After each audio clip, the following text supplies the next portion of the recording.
오늘 우리에게 허락하시는 말씀 함께 보겠습니다. 느헤미야 13장 1절부터 31절까지의 말씀입니다.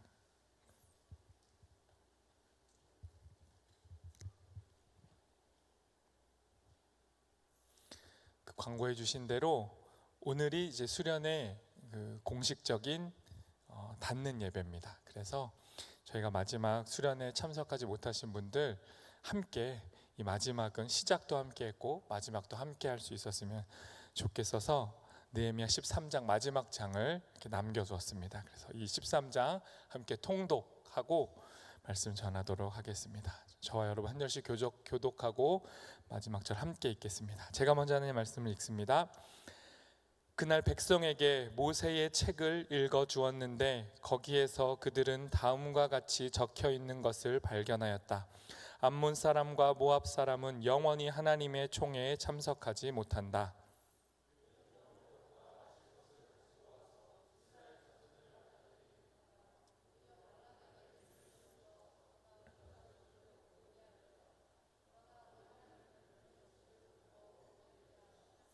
백성은 이 율법의 말씀을 듣고 섞여서 사는 이방 무리를 이스라엘 가운데서 모두 분리시켰다.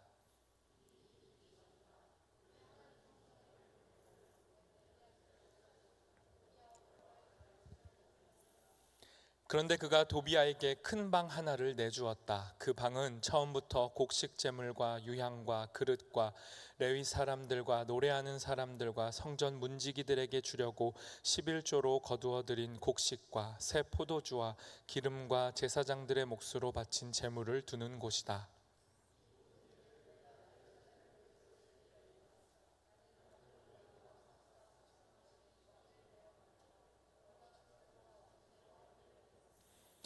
예루살렘으로 다시 돌아와서야 엘리야십이 하나님의 성전 뜰 안에 도비아가 살 방을 차려준 이 악한 일을 알게 되었다.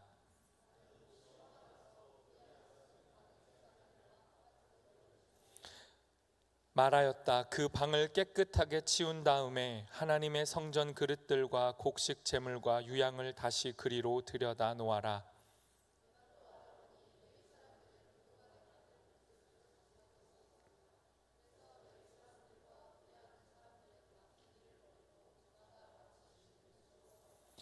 그래서 나는 어쩌자고 하나님의 성전을 이렇게 내버려 두었느냐고 관리들을 꾸짖고 곧 레위 사람들을 불러 모아서 다시 일을 맡아보게 하였다.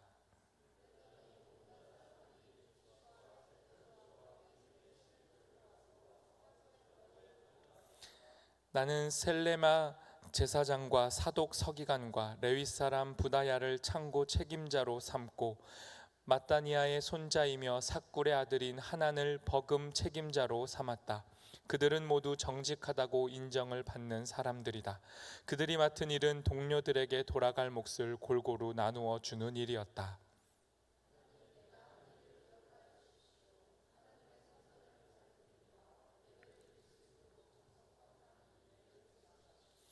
그 무렵에 유다에서는 안식일에도 사람들이 술틀을 밟고 곡식을 가져다가 나귀에 지어서 실어 나르며 포도주와 포도송이와 무화과 같은 것을 날라드렸다.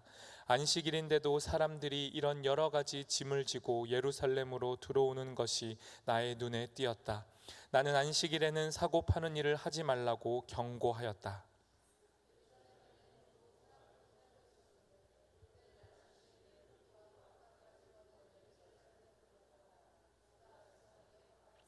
그래서 나는 유다의 귀족들을 꾸짖었다. 안식일을 이렇게 더럽히다니 어쩌자고 이런 나쁜 일을 저지르는 거요.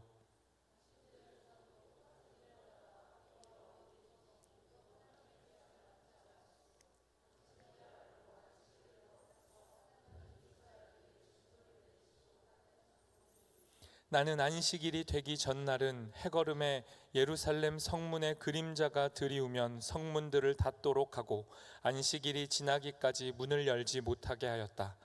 또 나는 또 나를 돕는 젊은이들을 성문마다 세워서 안식일에는 아무것도 드리지 못하게 하였다.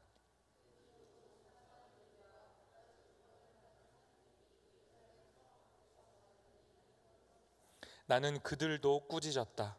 어찌하여 당신들은 성 밑에서 잠을 자고 있소? 다시 한 번만 더 그렇게 하면 잡아드리겠소. 그랬더니 그 다음부터 안식일에는 그들이 한 번도 나타나지 않았다.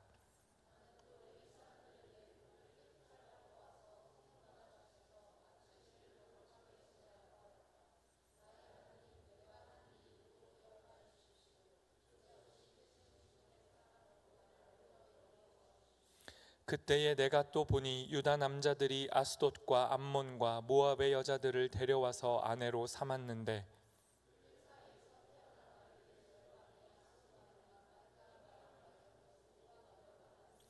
나는 그 아버지들을 나무라고 저주받을 것이라고 하면서 야단을 치고 그들 가운데 몇몇을 때리기도 하였으며 머리털을 뽑기까지 하였다.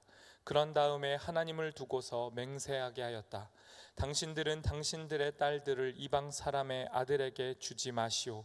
당신들과 당신들의 아들들도 이방 사람의 딸을 아내로 데려와서는 안 돼요.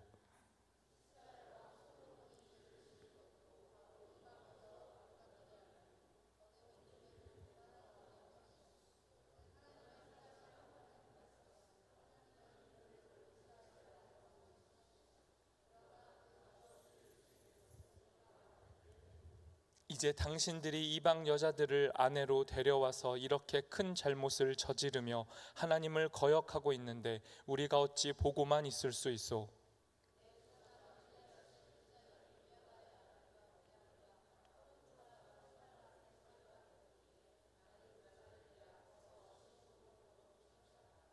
나의 하나님 그들을 잊지 마십시오. 그들은 제사장직을 더럽히고 제사장과 레위 사람의 언약을 저버린 자들입니다.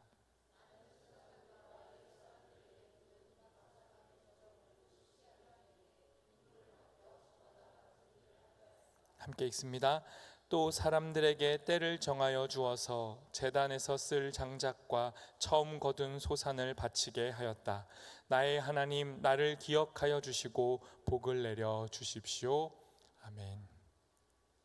지난 주일에 에스라 1장을 시작으로 우리 에스라 느헤미야 통독 수련회가 시작됐습니다.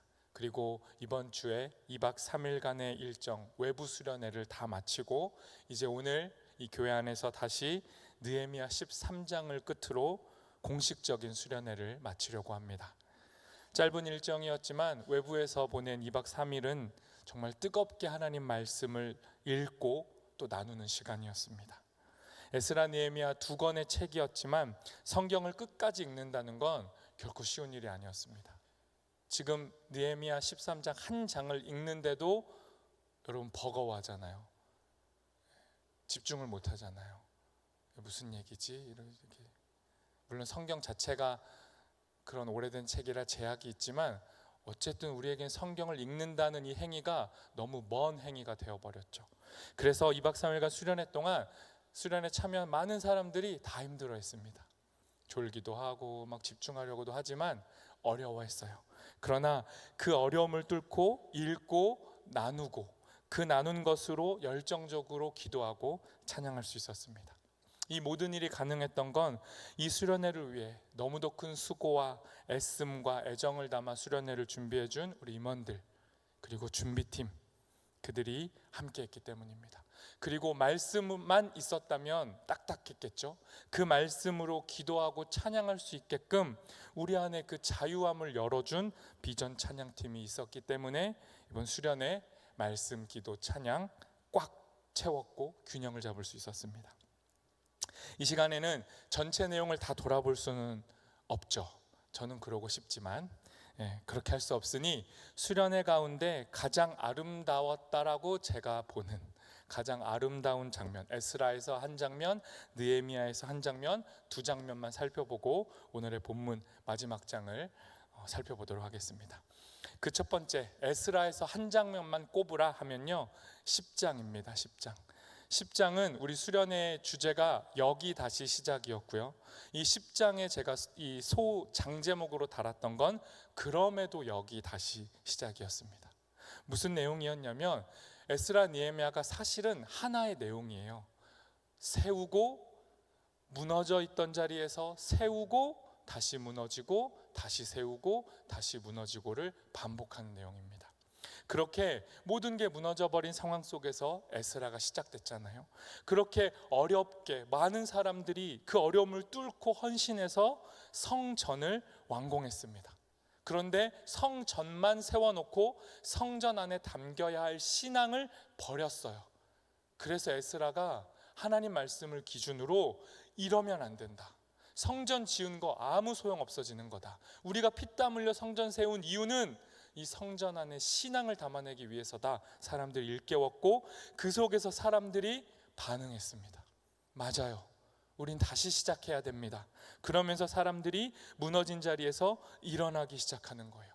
그 장면을 이 10장이 담고 있는데 9절만 우리 같이 읽어보도록 하겠습니다.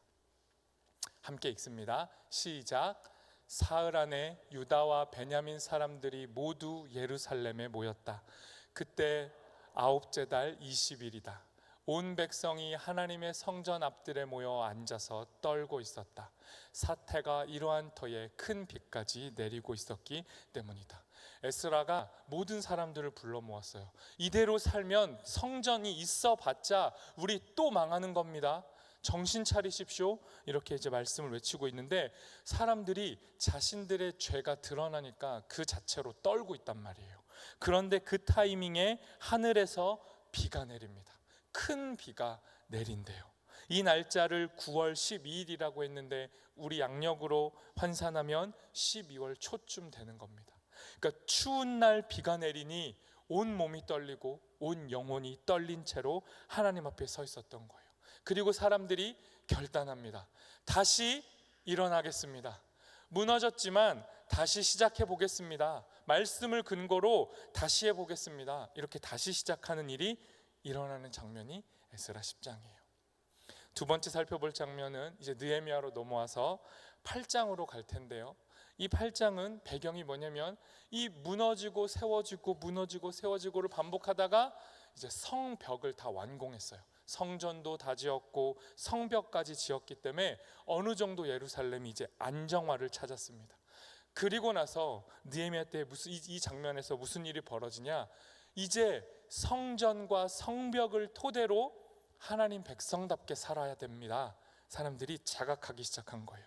그래서 8장은 제가 소제목을 뭐로 달았냐면 잔치 공동체라고 달았습니다.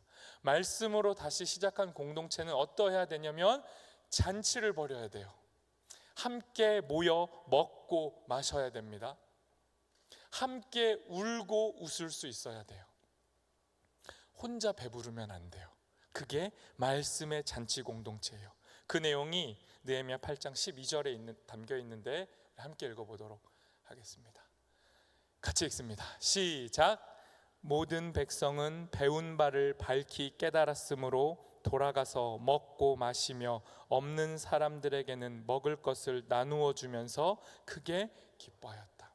이때가 언제냐면요, 유대 달력으로 새해 첫날, 유대인들의 설날, 우리로 치면 7월 11일인데 이걸 나팔절이라고 불러요. 사람들이 이때 나팔을 불고 모두가 모여서 축제를 벌이는 거예요. 새벽부터 뜨거운 정오까지 말씀을 듣습니다. 그리고 말씀 앞에 반응해요. 자기들의 상태가 메타인지가 돼서 우리가 어떻게 살았는지가 읽혀지니까 회개하고, 또 그 우리의 모습을 하나님이 용서하신다라는 사랑에 감격해서 울고 웃어요. 그리고 거기서 멈추지 않고 예전 같았다면 혼자 배불렀을 사람들이 가진 것 없는 자들을 다 모아놓고 자기 걸 나눕니다. 같이 먹어요. 더 이상 하나님 나라에서는 하나님 백성들은 혼자 배부르기 없깁니다. 같이 먹는 거예요. 같이 사는 거예요. 결단합니다. 그렇게 축제를 벌여요. 하나님 말씀을 통해 하나님 나라를 누리게 된 겁니다. 이게 이 느헤미야의 가장 정점의 모습이에요. 이렇게 성전 다 지었고 성벽도 다 지었습니다. 안에서 잔치까지 벌였어요. 이 정도면 여러분 괜찮은 겁니다. 이제 괜찮아요. 이대로 살면 돼요. 그렇게 만약에 이렇게 느헤미야가 끝났으면 에스라 느헤미야 해피엔딩이죠. 그런데 반전, 마지막 장에서 반전이 일어납니다. 다 이루어졌는데 모든 게 다시 원점으로 돌아가 버려요. 에스라와 느헤미야가 합심하여서 모든 개혁을 이뤘고 성벽 공사까지 다 끝냈는데, 그리고 느헤미야가 원래 페르시아 본국에서 파송받을 때 약속했던 것처럼 빨리 공사 마치고 귀환하기로 했기 때문에 느헤미야가 이제 본국으로 돌아갔단 말이에요, 페르시아로. 그리고 나서 잠깐 얼마 지나지 않아서 다시 돌아와서 예루살렘의 상태를 보니까 어떻게 됐냐? 그게 13장 내용이에요. 모든 세워진 것들이 다 무너진 상황을 경험한 겁니다. 에스라는 여기서 다시 시작하는 내용으로 에스라 1장이 시작했고, 느헤미야 13장이 마지막 장도 무슨 내용이냐면 다 무너진 상황에서 다시 시작하는 장면을 담고 있는 거예요. 에스라와 느헤미야를 결합해 놓으면 무슨 얘기냐? 언제나 여기서 다시 시작하는 일이 반복된다는 걸 보여주는 거예요. 그러면 이 시간에 이제 이 13장 마지막 장이 얼마나 무너져 있는지를 어떻게 보여주는지 살펴보고, 거기서 다시 일어나는 건 어떤 모습인지를 살펴보도록 할 텐데요. 무너진 장면, 다시 모든 게 무너진 첫 번째 모습은 오늘의 본문 5절에 나타나 있습니다. 우리 5절 말씀을 같이 읽어보겠습니다. 네, 같이 읽습니다. 시작. 그런데 도비아에게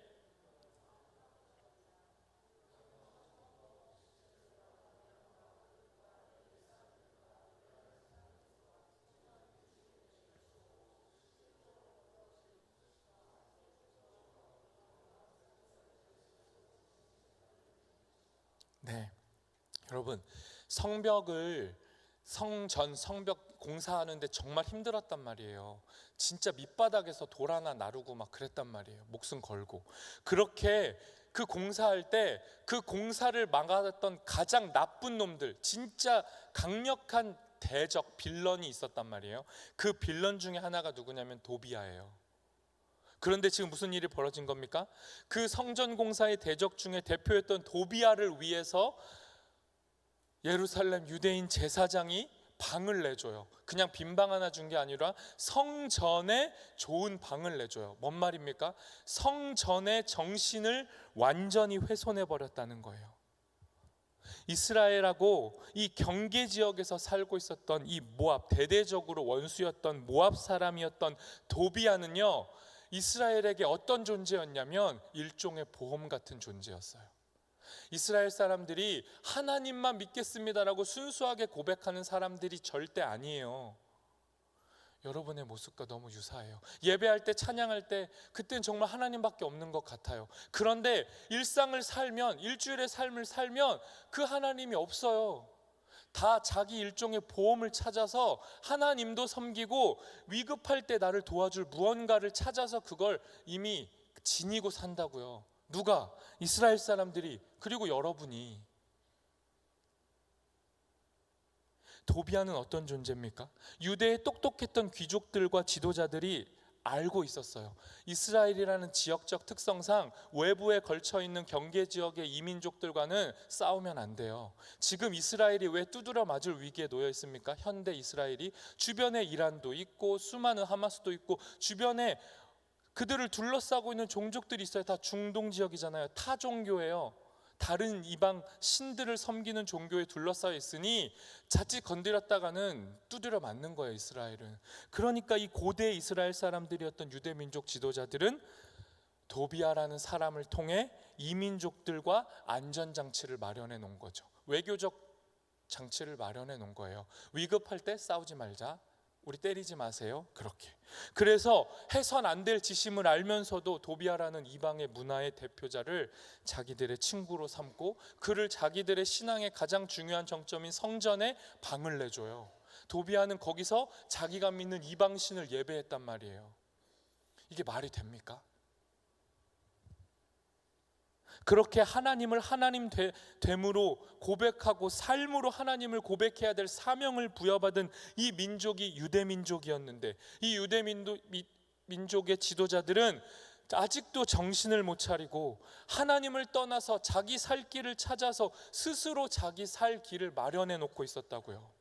느헤미야가 잠깐 자리 비우니까.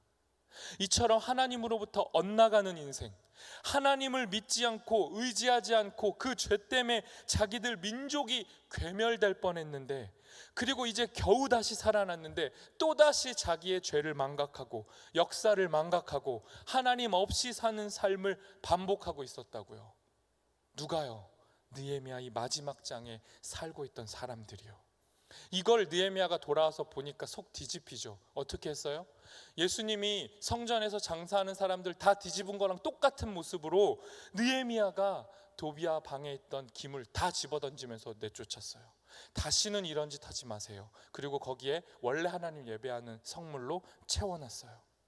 모든 게 무너진 자리에서 느헤미야는 다시 시작한 사람인 거죠. 두 번째, 또 어떻게 무너져 있었습니까? 완공된 성전에서 하나님을 예배하는 게 민족 정체성이란 말이에요. 그래서 레위인들을 세워서 돈을 주면서, 급여를 주면서, 11조를 주면서 예배를 멈추지 않게 해놨는데, 느헤미야가 자리를 딱 뜨니까 사람들이 어떻게 했어요? 레위인들에게 11조를 안 줬어요. 자기 11조 헌금을 안 했다고요. 그래서 예배가 멈춰졌어요. 하나님을 하나님으로 예배하지 않았다고요. 그 일이 벌어졌어요. 10절이 그 내용이 담아져 있습니다. 새 번역으로 10절 읽어봅시다. 같이 읽습니다. 시작.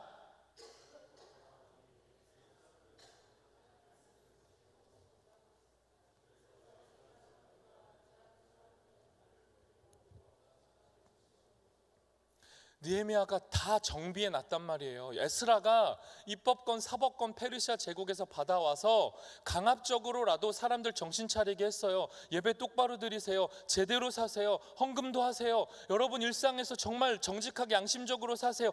다 마련해 놨는데 제대로 수련회 했단 말이에요. 에스라 느헤미야 때 뜨겁게 수련회하고 다 사람들 반응하고 은혜 받고 돌아왔는데 잠깐 자리 비우고 모여 내버려 뒀더니 예배가 없어졌어요. 레위인들한테 11조를 안 내요. 그랬더니 레위인들은 또 어떡합니까? 먹고는 살아야 되니까 다 뿔뿔이 흩어져서 밭이 있는 곳으로 가서 거기서 예배자로서의 부르심을 망각하고 그냥 일상에서 돈 벌면서 노동하면서 살고 있었다고요. 성전의 외형과 외벽은 다 그대로인데 성전 안에서의 삶은 처참히 무너져 있었어요. 그래서 느헤미야가 레위인들 다시 부릅니다. 오세요, 오세요. 11조 다시 할게요. 성전 예배를 다시 시작해요. 무너진 자리에서 다시 시작합니다. 또 세 번째 어떻게 무너져 있었냐면요, 안식일을 안 지켰어요. 15절 말씀 세 번역으로 읽어봅시다. 15절 같이 읽습니다. 시작. 그 무렵에 유다에서는 안식일에도 사람들이 술틀을 밟고 곡식을 가져다가 나귀에 지워서 실어 나르며 포도주와 포도송이와 무화과 같은 것을 날라드렸다. 안식일인데도 사람들이 이런 여러 가지 짐을 지고 예루살렘으로 들어오는 것이 나의 눈에 띄었다. 나는 안식일에는 사고 파는 일을 하지 말라고 경고하였다. 여러분, 이스라엘 사람들이 제대로 다시 일어섰을 때는요, 안식일 지키겠습니다. 안식년도 지키겠습니다. 땅도 피조세계도 보호해 주겠습니다. 빚이 있는 사람들 다 탕감해 주겠습니다. 그렇게 같이 살겠습니다. 이랬던 사람들이 느헤미야가 딱 자리 비우니까 안식일 안 지켜요. 안식일에 뭐 있는 줄 알아요? 성벽이 있고 성전이 있으니까 예루살렘은 신도시가 된 거예요. 그래서 경제 상권이 살아나니까 구도시에서 신도시가 예루살렘이 되니까 사람들이 여기 와서 장사하고 싶어 안달이 난 거예요. 그래서 안식일에도 장사하니까 경제는 돌죠. 이스라엘 사람들이 깨달았죠. 돈이 벌리네? 그래서 안식일에도 장사하고 있는 거예요. 하나님을 하나님으로 고백하는 신앙행위의 첫 번째가 뭔 줄 아세요? 안식일 지키는 거였어요. 안식일을 지킨다는 건 일주일에 하루 쉬는 게 아니에요. 내 모든 경제행위를 통한 의식주의 문제의 주인은 하나님입니다. 내가 열심히 돈 벌어서 노력하는 것도 중요하지만 그걸로 먹고 사는 게 아니에요. 하나님이 결국은 내 일용할 양식의 주인이라서 내 생명의 끈은 하나님한테 있는 거예요. 그러니까 하나님을 하나님으로 고백할 예배의 구별됨이 있어야 돼요. 그게 안식일이에요. 근데 사람들이 그 안식일 날 뭐 한 거예요? 이 하루도 내가 잘 먹고 잘 살기 위해 노력해야 돼. 하나님 잠깐 저리 가 계세요. 그러고 사는 게 안식일 안 지키는 거예요. 뭔 말입니까? 내 인생의 주인은 나라는 거예요. 하나님은 일종의 보험이라고요. 죽을 때 천국에 갈 티켓 정도인 거예요. 모든 삶을 여러분 마음대로 살고 비전과 꿈도 다 여러분 거고 그걸 위해 노력하는 것도 다 여러분이 알아서 하면서 죽을 때는 천국 가겠다. 이 신앙이 이들의 신앙이에요. 안식일 안 지키는 거예요. 구별이 없어요. 말로만 하나님 말하고 일상생활은 똑같으면서 난 하나님을 믿어. 난 진지한 신앙이냐. 예배 좀 빠질 수 있지. 괜찮아. 성경을 좀 못 볼 수 있지. 내 마음의 중심이 하나님을 향해 있으면 난 누구보다 도덕적이고 윤리적인 사람이야. 완전한 착각이죠. 아무것도 없으면서 마음의 고백만 있는 거잖아요.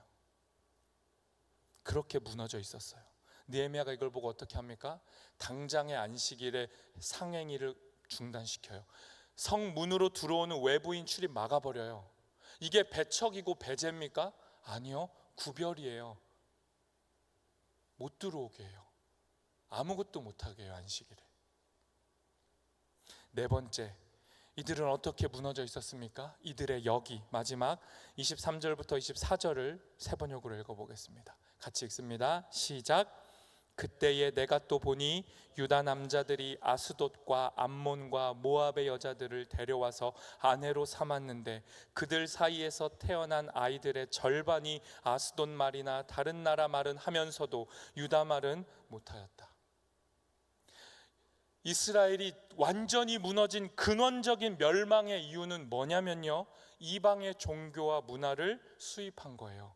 그런데 그 이방의 종교와 문화를 수입하는 통로가 이 고대 사회에서는 결혼이에요. 유튜브도 없고요, 다른 게 없어요. 그러니 결혼을 통해서 새로운 매체를 통해, 인간 매체를 통해 문물을 받아들였단 말이에요. 그런데 그 문물의 매체가 이방 여자였어요.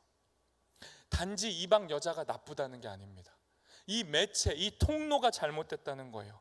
그렇게 그들을 받아들여서 자신들의 가족 공동체를 하나님을 예배하는 신앙 전수가 이루어지는 작은 하나님 나라 교회로 삼지 못하고 자녀들도 마음대로 살아라 내버려두고 자기들도 마음대로 산 결과로 이스라엘은 망한 거예요. 그런데 정말 무서운 게 뭡니까? 이 자녀들이 어떻게 해요?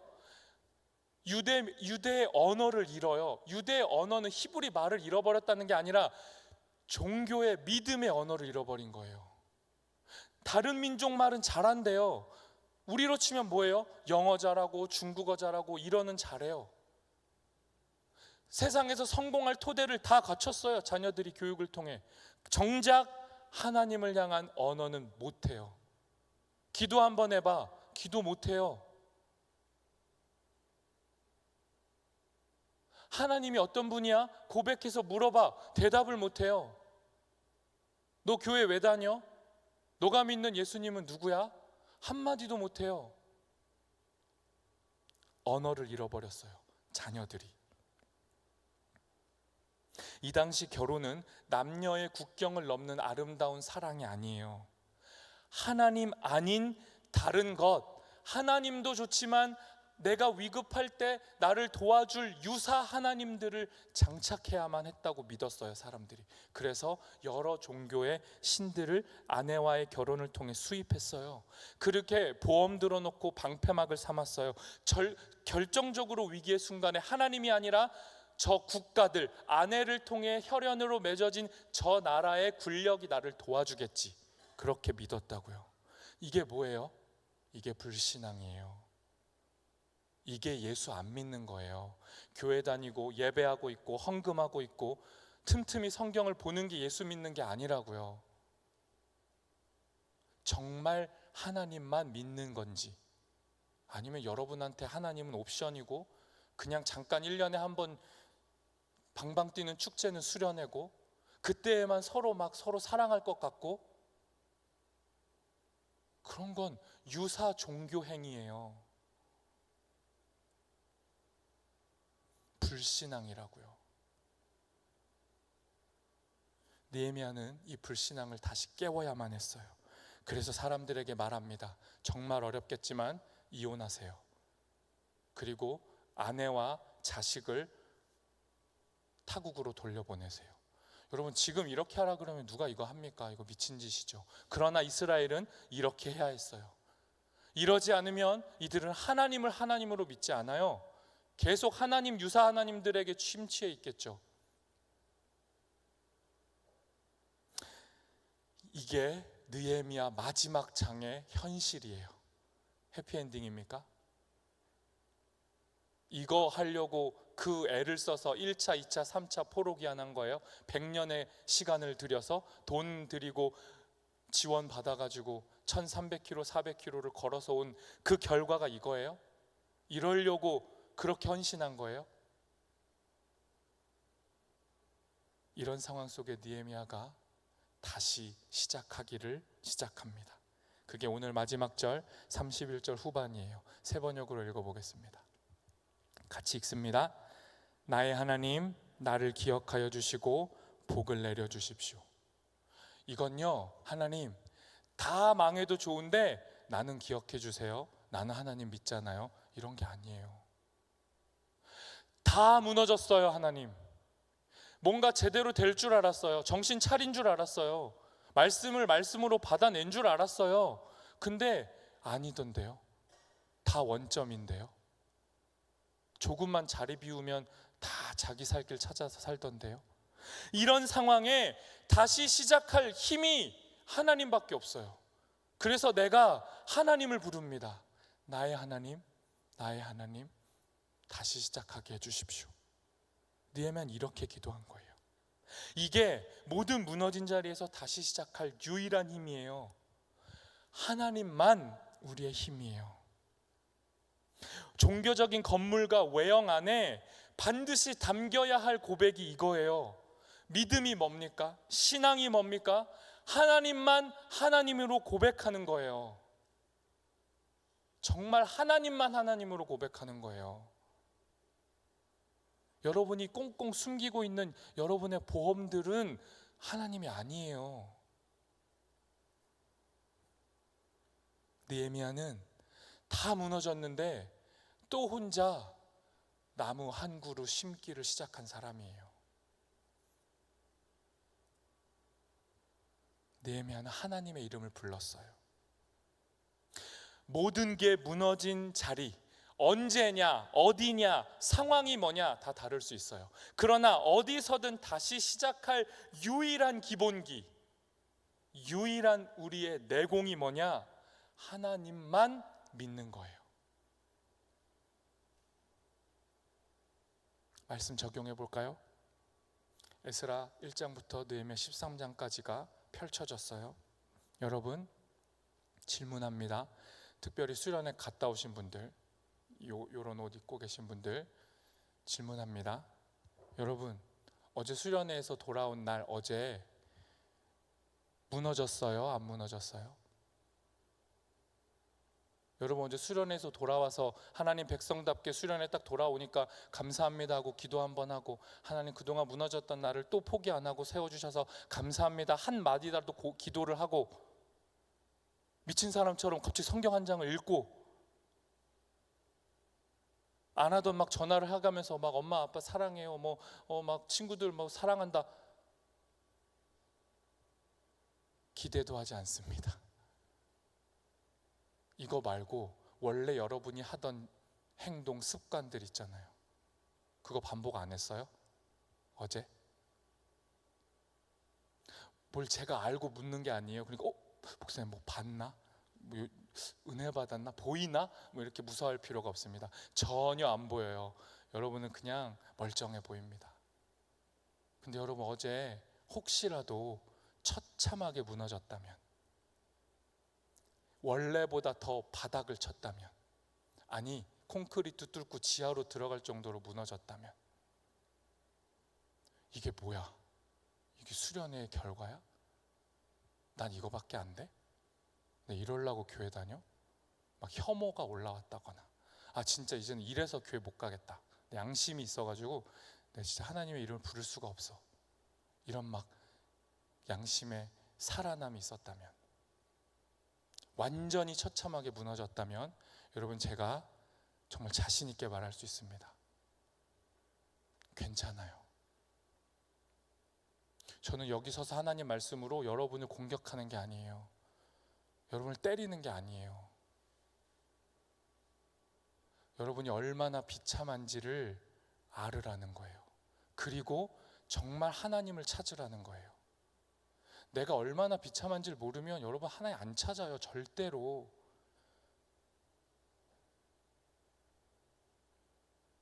제 경험에 비추어 말할 수 있어요. 여러분 어제 바닥을 쳤다면 괜찮아요. 거기서 다시 시작하라고 2박 3일 동안 그렇게 하나님이 말한 거예요. 에스라 처음부터 느헤미야 끝까지 우리에게 말씀하신 이유는 네가 무너지는 그 자리에서 다시 일어나라고. 일어날 수 있다고. 너 거기서 다시 일어나게 하려고 이 이야기를 보여주는 거예요. 여러분 우리는요 다시 일어나서 시작하는 존재들입니다. 그렇게 다시 일어나서 마디가 연결되면 우리가 성전이 돼요. 우리가 성벽이 되고 우리가 하나님의 몸이 돼요. 그걸 뭐라고 합니까? 그걸 교회라고 하는 거예요. 여러분은 건물의 교회에서 사는 자들이 아니라 교회가 되어 교회로 사는 사명을 받은 사람들이에요.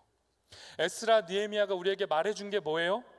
하나님만을 하나님으로 고백하며 하나님을 의지하며 그래서 용기가 나서 담대할 수 있다는 걸 보여준 게 에스라 느헤미야의 사람들이에요. 넘어지고 또 무너지기를 반복하지만 언제든 다시 일어날 수 있음을 보여준 거예요, 이 사람들이.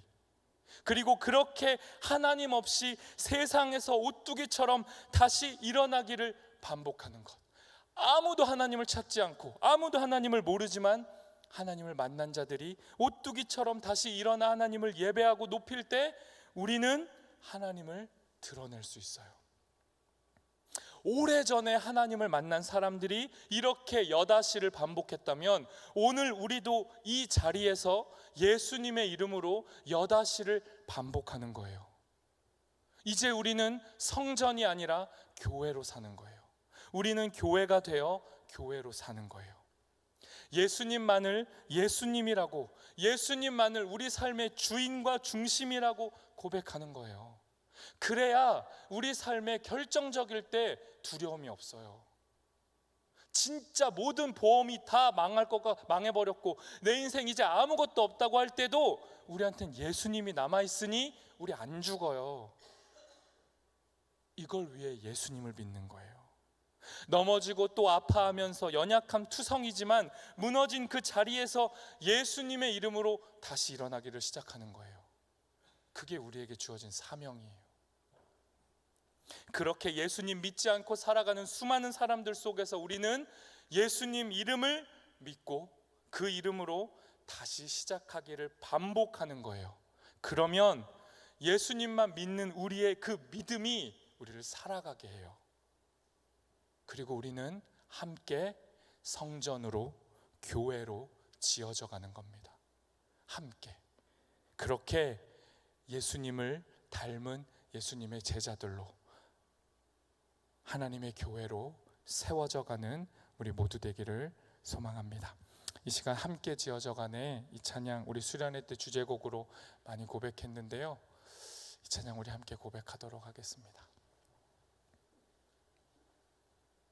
수련회 2박 3일 같이 못 간 분들 괜찮아요. 이 찬양 함께 하면서 우리 하나님의 교회로 지어지는 겁니다. 연결되는 거예요. 우리 그 마음으로 함께 찬양하도록 하겠습니다.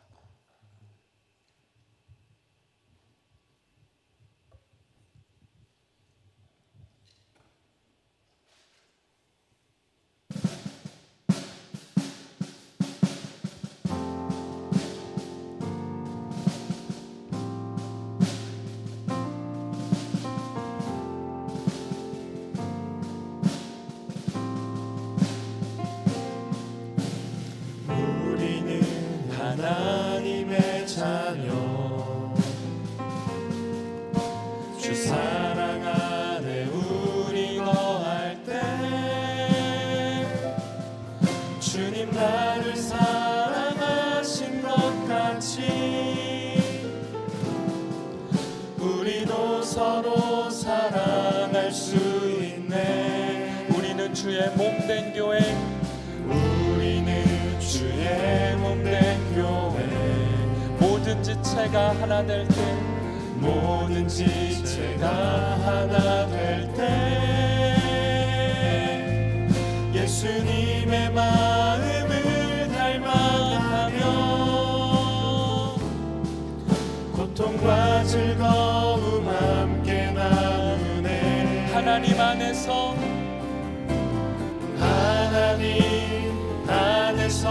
우린 서로 이어져 주가 거하실 성전이 되네.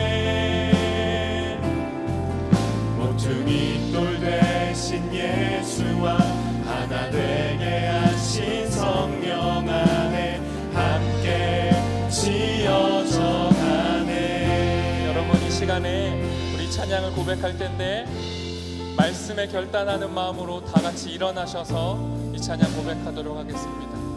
하나님, 우리가 연약하지만 넘어지지만 다시 하나님의 교회로 한 몸으로 일어나겠습니다. 우리에게 힘이 되어 주십시오. 이 고백, 우리의 고백으로 담아 찬양하도록 하겠습니다. 우리는 하나님의 자녀, 우리는 하나님의 자녀. 주 사랑 안에 우리 거할 때 주님 나를 사랑하신 것 같이 우리도 서로 사랑할 수 있네. 우리는 주의 몸된 교회입니다. 우리는 주의 몸된 교회. 모든 지체가 하나 될 때 예수님의 마음을 닮아가며 고통과 즐거움 함께 나누네. 하나님 안에서 우리 서로 이어져 주가 거하실 성전이 되네. 모퉁이 돌 대신 예수와 하나 되게 하신 성령 안에 함께 지어져. 우리 한 깊이 목소리를 높여서 하나님 안에서 우리 서로 이어져 주가 거하실 성전이 되네. 모퉁이 돌 대신 예수와 하나 되게 하신 성령 안에 함께 지어져 가네. 하나님 안에서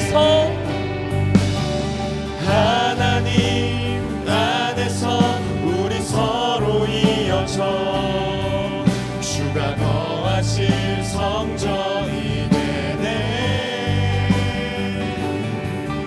모퉁이 돌 대신 예수와 하나 되게 하신 성령 안에 함께 지어져 가네.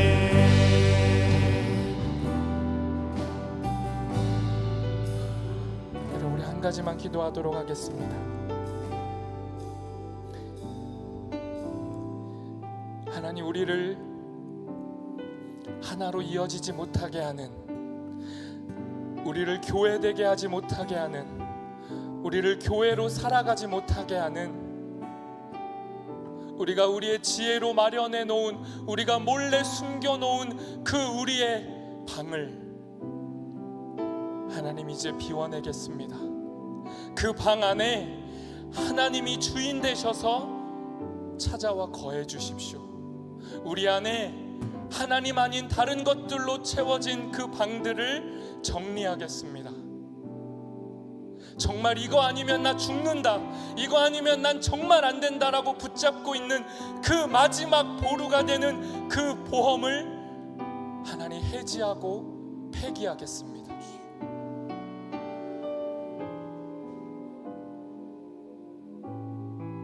하나님만 하나님 되어 주셔서 우리를 교회로 연결되게 하여 주십시오. 우리 함께 기도하겠습니다.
우리의 삶을 포기함 없이 중단 없이 계속해서 새롭게 세워가시는 하나님, 당신의 그 영원한 사랑에 감사하며 이 시간 봉헌합니다. 늘 같은 자리에 멈춰있는, 늘 제자리 걸음만 하는 것처럼 느껴지는 우리를 다시 불러주시고 너 거기서 다시 일어나라 말씀해 주시고,